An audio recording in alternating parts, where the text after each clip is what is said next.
What is up, everybody? I'm going to be showing you how to make a very simple kill box and Garry's mod. Oh, I like to say like Garry's mod DarkRP because that's what it's mainly used for. So let's start with the basic. Get a shop going or get something going you would like to put your kill box in. For this sake, I'm just going to be showing this as if you were being a gangster or such and such. Sorry about that. So the first thing you want to do is actually just find a prop that you're comfortable with. I personally like using this this jail cell, sorry, because when you actually put certain materials on it, they can't see through one way, but you can see through another. Now beware, some servers do not allow this, so just beware of that. So the first thing you want to do is just find the jail, which is on construction props. And then the next thing you want to do is go ahead and go to material and find out which material. Like, I actually have a material add-on. I will give the link in the description of that, what I'm actually using. So just go ahead and find a material. Like, some materials don't work, but for instance this one does. So I like it, looks pretty cool. So the first thing you want to do is just go ahead and get the side done. So just go ahead and move the side next to the door wherever you'd want to place it. I'll actually show you where I put mine. So I'm just right here. I'm in downtown. I think it's I totally forget what it is. RP downtown version 4C V2. So it's just like right in this building right here with the 3 floors, or 2 floors I should say. Alright, so once you get that in, then just go ahead and spawn another one, make it a material, flop it around, and then just go ahead and smack it right next to it. I'm going to give links to all the workshop items I actually use. So one of the workshops item I use is precision tool, because this is one of the best. I love it. So make sure that this box is checked, make sure it's clicked on move, make sure I just leave all this literally this is all just default. So what you want to do, I usually just set my number to 1, and then I usually just press R and that will move it towards you. So just move that prop towards you, so it's basically just align with this. You don't have to actually do this part. I'm probably gonna skip. Actually, no, I'm not able to skip. Never mind. Scratch it out. Sorry about that. So just get that part. I usually give it like two jail cells. So to make this a little bit easier, instead of doing that process over again, next tool, sorry, I use is the stacker tool. So the stacker tool is a little bit difficult because you have to figure out which one it is by clicking on stack direction, because sometimes it's gonna be left, sometimes it's gonna be right, sometimes it's gonna be front. So just figure out what you want to do, and then once you place it, usually, let me just set this to 0. Usually it will have a little space right here. So what you want to do is either just get your precision tool out and then just make it to 1, and then get this spot and then just right click. R. Or what you can do is you can go more precision, and let's say because I'm using front, I'm going to be using forward/back, and I'm just going to set this to 1 and see if this works. So 1 makes it 2 blocks, which we do not want. So let's just go ahead and make this -1. I accidentally put that to 1000. So just put -1.0, and that will make it boom, so it automatically does it by itself, which is a pretty cool little thing. And then you're going to go ahead and go to material that. And next step you're going to do is get your fence, and then just go ahead and put the fence right here. And then just hold Shift and E, and then you can like make it upright. And then what you're going to do is get the precision tool, and then just right click on this part to actually make the fence. Fences are kind of hard to use, but they are the best method for this. So just keep messing around until you get it right, get the way you want it. And then you can go ahead and get the bottom if you'd like. The bottom's a little bit hard, but once you get it, it's fairly easy in a way. So just get in the very bottom right there, and then just set it out a little bit more, and then just right click a little bit and get that all set. And what you're going to do is materialize that, and then next thing you do is go to general and get this prop as in a general, and it's the first little brick plate thing right here. And then basically just going to go ahead and block these sides right here. You can use the stacker tool for this, but it's really easy just to do it like this, because you don't want this to be too precision, because this part doesn't really matter, because you're not going to be able to really see it.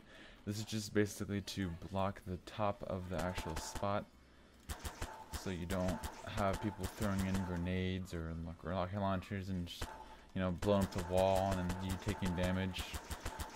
So just go ahead and position this the way you'd like it, and then just go ahead and materialize it. Alrighty, and then now we're going to move on to this section right here. Let's just go ahead and get the stacker tool and then make it go up. It's usually always going to be up. And then again, mess with these settings. I think mine is going to be just flat out 1. Okay, it's definitely not flat out 1. It's going to be -1. So let's go ahead and click, click, click. What the heck just happened? And then let's go ahead and materialize it.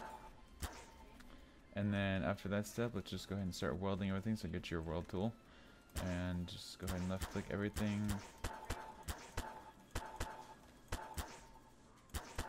Alrighty, and then after when you're done with that, let's go ahead and just get the framing door. This will also be in the description.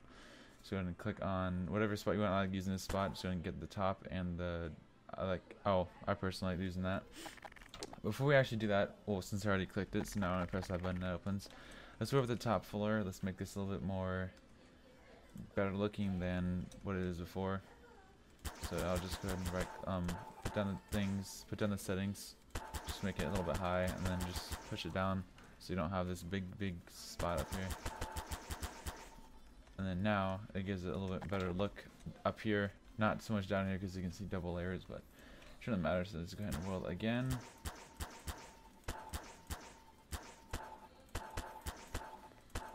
Alrighty, and once you're done with that, then we can start with the fade door. I already got one fade door, so I'm just going to go ahead and click on another one, and then now both these open. And then now we're just going to get the keypad, so also be in the description. Just put the access granted key to the same key you use as fade door. Go ahead and put your access code, and then I recommend checking all 3 of these. Secure mode basically shows it, so whenever you put in any number, it'll have a little star, and if you don't have secure mode, it'll just have the number that you're pressing, which just kind of makes it a little bit easier. Weld makes it so it's automatically welded and automatically freeze, which is pretty good. I put the access granted key to nothing, which if you just set the thing to default settings, it'll become nothing. So as again, put that to 5, and then just go ahead and press it. I usually just press right here, and then open the other side, and then just go ahead and press it here. And then I like no clouding these, just so people can't walk on them or like walk on them at all, which just makes it a little easier. And then just go ahead and weld these together.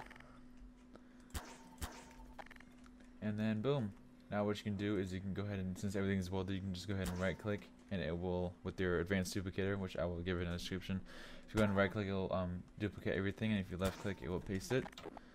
But the thing is, when you try and open it, it will not open. So the only bad thing is you're going to have to remove both keypads. The fading door should work, but you have to remove both keypads and pretty much just replace them. I mean, it's not that big of a hassle, but if you do have a make a bigger version of this, it is going to be a little bit difficult.